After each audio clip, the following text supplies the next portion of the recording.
তওবার 2 রাকাত নামাজ পড়িও, আর আল্লাহকে সামনে হাজির মনে করিয়ে বলিও, মালিক গভীর রাতে কেউ নাই, তুমি আমার মালিক, আমি তোমার সামনে হাজির, আমি তওবার নিয়তে হাত তুলেছি। ও আল্লাহ, আমার আব্বা আম্মা কেউ জানেন আমি কত বড় গুনাহগার। ও আল্লাহ, আমার ভাই বোন আপনজন কেউ জানেন আমি কত বড় গুনাহগার। আজ আমি তোমার কাছে ফেরেশ হতে চাই, পবিত্র হতে চাই, আর গুনাহ করব না। হুজুরেরা বলছে তওবার 2 রাকাত নামাজ আমি পড়ার জন্য রেডি। 2 রাকাত নামাজ পড়িয়া 2 রাকাতে 4টা সেজদা হবে।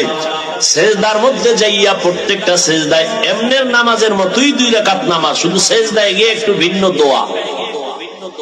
সেজদায় গিয়া প্রত্যেকটা সেজদায় তাসবিহ পড়ার পরে সুবহান রাব্বিয়াল আ'লা 3 বার পড়েন, আর 5 বার পড়েন, 7 বার পড়েন। এগুলোর পরে প্রত্যেকটা সেজদায় 3 বার হৃদয়টারে নরম করিয়া সেজদার হালাতে অন্তরেরে বুঝাইবেন, আমি জমিনে সেজদা করি নাই, আমি রহমানের কদমের উপরে সেজদা করেছি।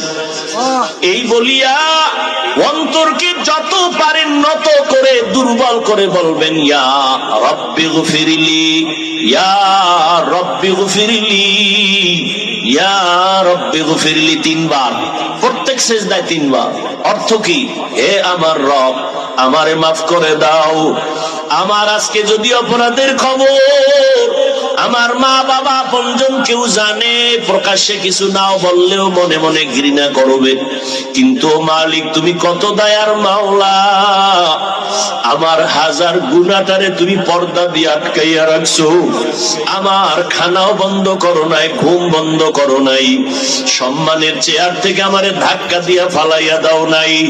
অন্য নবীর উম্মতেরা গুনাহ করলে ঘুমের মধ্যে চেহারাটা পাল্টাইয়া যাইতো, আমার গুনার কারণে আল্লাহ তুমি বেজার হইয়া চেহারা পাল্টাইয়া দাও নাই। আজ আমি তওবার নিয়তে হাত তুললাম, নামাজের মধ্যে হাজির হয়ে গেলাম। ও আল্লাহ, তুমি আমার জীবনের সব গুনাহ মাফ করে দাও।